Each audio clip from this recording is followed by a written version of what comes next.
Bismillahirrahmanirrahim. Assalamu alaikum, guys. My name is Engineer Fezanullah, and today I'm going to discuss with you about a very important topic of mathematics that usually comes in entry tests and in F.Sc course and intermediate courses for pre-engineering courses and computer sciences. तो आज हम देखेंगे कि जो normally हम सुनते आ रहे हैं एंट्री टेस्ट में मोस्ट ऑफ द टाइम ये क्वेश्चन पूछा जाता है कि what is an abelian group, और अ क्वेश्चन में भी कि is the given group an abelian group. तो उसके लिए हम देखते हैं एक 5 स्टेप प्रोसीजर है जिस पे हम किसी भी जो है ना सेट को चेक करेंगे। अगर वो टेस्ट पास करता है तो उसको हम एक ख़ास कैटेगरी में रखते जाएंगे, और इस तरह पहला जो आता है ग्रुपॉइड, सेमी ग्रुप, मोनॉइड, और उसके बाद वो फिर ग्रुप बन जाता है। और ग्रुप पे हम चेक लगाएंगे तो देखेंगे अगर वो टेस्ट पास करता है तो उसको हम फिर एबिलियन ग्रुप कहते हैं। तो फर्स्ट ऑफ ऑल से हमारे पास कोई भी सेट है, इन सारों के लिए हमारे पास एक बेसिक रिक्वायरमेंट यही है कि इसमें जो भी हम सेट लेंगे वो जो है ना आपका एम्प्टी सेट नहीं होगा। तो जो भी हम सेट लेंगे that will be non empty set. तो हम उस ग्रुप को नाम देते हैं, जनरली उसको हम लेट्स से जी कहते हैं। तो सारों के लिए एक कॉमन फीचर है, वो ये है कि जी जो है is not a null set, और G is not an empty set. सही। फिर जो है ना इसी सेट पे हम क्या करते हैं, एक पहला चेक अप्लाई करेंगे। द फर्स्ट चेक इज़ के जो इस सेट में जो है ना कोई भी एक ऑपरेशन जो है जिसको हम आर्बिट्ररी ये नाम देते हैं, स्टेरिक उसको कहते हैं, is defined on G. So the first step is कि अगर हम देखते हैं कि ये वाला बाइनी जो ऑपरेशन है कि if this is defined on G then we can call that non-empty set a groupoid. For example, first of all let me tell you what is this operation and what does this mean that steric is defined or this operation is defined on G. So if we have any set, say we have a set and that has some elements like 1 2 3. So if we take any two elements from this set and apply this operation on those two elements, and the result is also a member of this set, then we can say that this particular set is a groupoid, or in other words we can say that this operation is defined on this set. Okay, so that's about the groupoid. The second check is if a certain set passes this test. Say this is a groupoid, and we can apply another set that is it also passes the first test and also the second one. The second one is that this operation is associative. This operation is associative. So if associative property is satisfied on a certain groupoid, then we can call that groupoid a semi-group. So the check number one was that the steric is defined on G, and the second one is that the same steric is associative in that particular group G. So we can call that group a semi-group. For instance, we're gonna take some examples, and we can write if a certain group is a semi-group, we can write it as G, comma steric, and it is a semi-group. So for instance, let me take some examples. If we take a set of natural number with respect to addition, So if we can see that applying these two checks on this set of natural number with respect to addition, and likewise over here the same, this operation over here is of addition. So if we take any two numbers uh, from set of natural number and we apply addition on them, say 1 and 2, so the result is 3, and 3 is also a member of set of natural number. So the first check is passed, and there is when a set of natural number with respect to addition is a groupoid. The second check is if we apply associative property on a set of natural number with respect to addition, then it will also pass the same associative property. So we can say that a set of natural number with respect to addition is associative, and eventually it will become a semi group.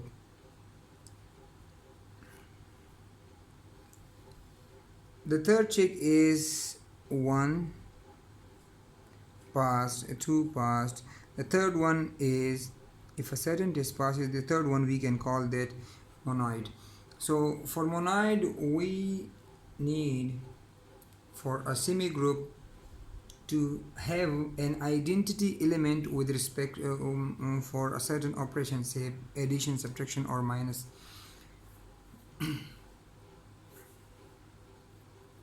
So the third one is that steric identity is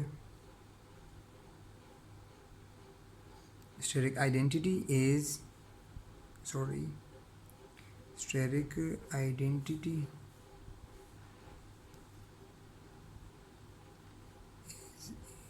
G.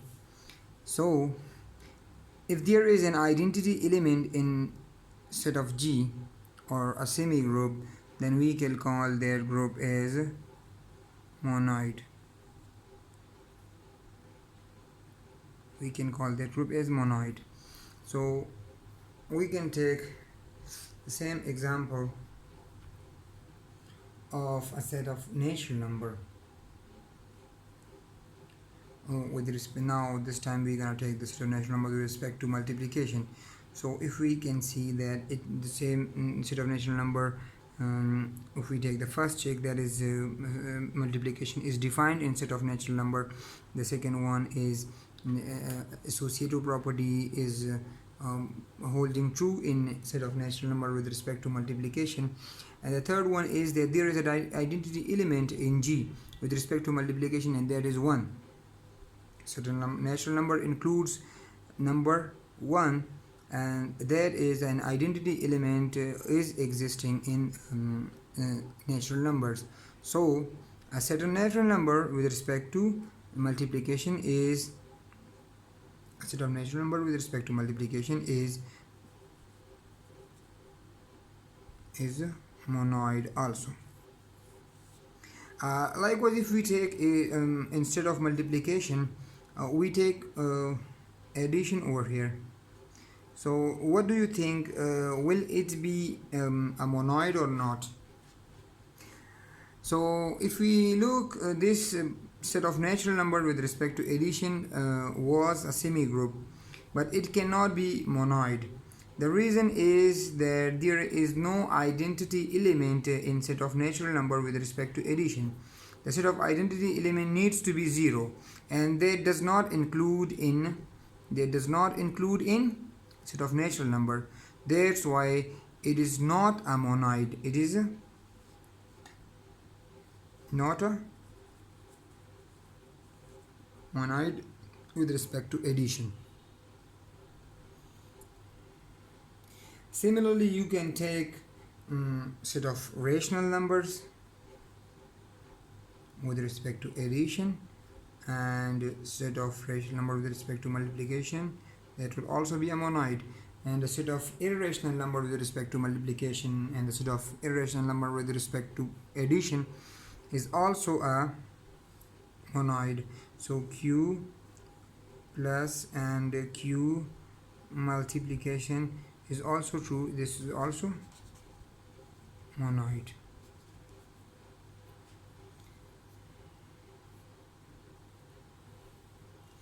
uh, Let me take a few other examples uh, so that you can get an idea of monoid and semi-group or groupoid. If we take a set of uh, cube root of unity, that is g is equal to 1 omega and omega square. So if we look at this, if we take if we're going to take it in this sense, in the sense of multiplication, so if we take any two members to check if this set is defined on a multiplication, then we will see that yes, this set is defined on multiplication. So 1 multiplied by 2 omega is omega, that is over here, and if we take omega into omega square, that comes out to be omega cube, and you know that is omega cube is equal to 1, and there is also as a group element of this is also element of set G. So there is another story how it comes, maybe sometime we will see this one. So this is defined. The second one is this is also associative, and the third one is that if we want to see the identity element, so we have it over here, the identity element with respect to multiplication, that is 1 is over here. So this is also a monoid.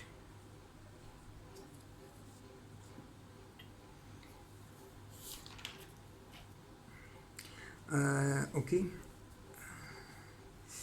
let me remove this so that I can get some space, for to tell you about the group and the abelian group. So the fourth check is 1 is passed, 2 passed, 3 passed, and the fourth one is that if a monoid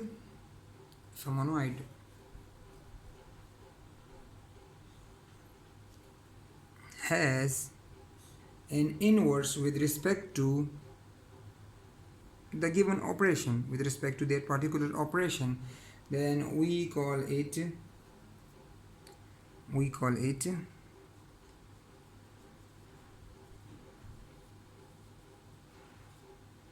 every element exists in G.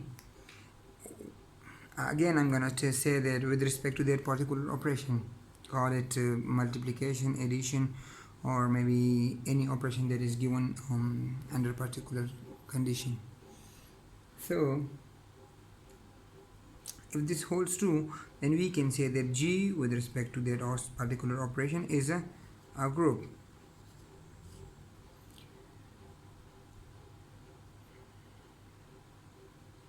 So for instance, let me take an example of a set of integers, that is z is equal to 0 plus minus 1 plus minus 2 and the up to infinity. So if we look at the set, we can see that this group is defined with respect to addition. So for instance, I'm checking if this group Z with respect to addition is a group or not. So the first check is that if we see that whether it has the defined property, so we can see that this set is defined. For instance, if I take 0 and plus 1, that comes out to be 1, and 1 is also element of this group Z. So this group is defined with respect to addition. The second one is this group is also associated with respect to addition. The third one is that there is an identity element that is 0 with respect to addition in this set.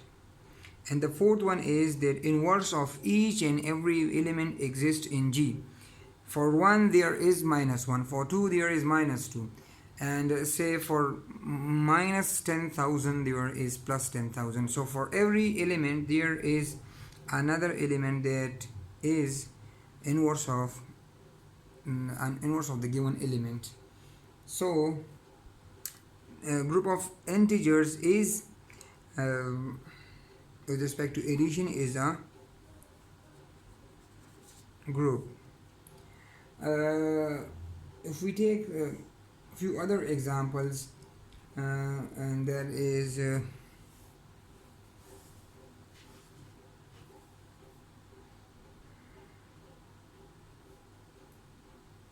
of q, and there is irrational number with respect to plus, and r with respect to plus is also a group that also forms a group.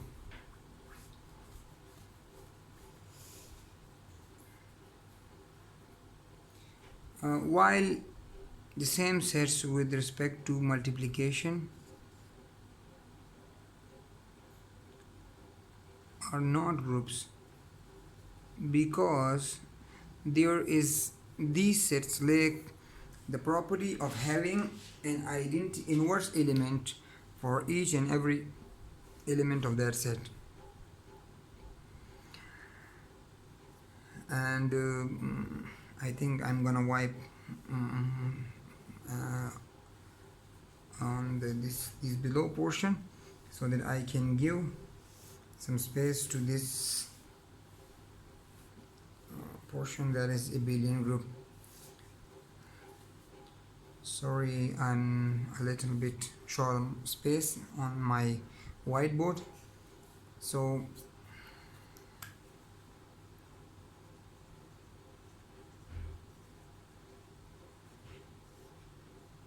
abelian group, the fifth test which needs to be passed for a set to be an abelian group. The first one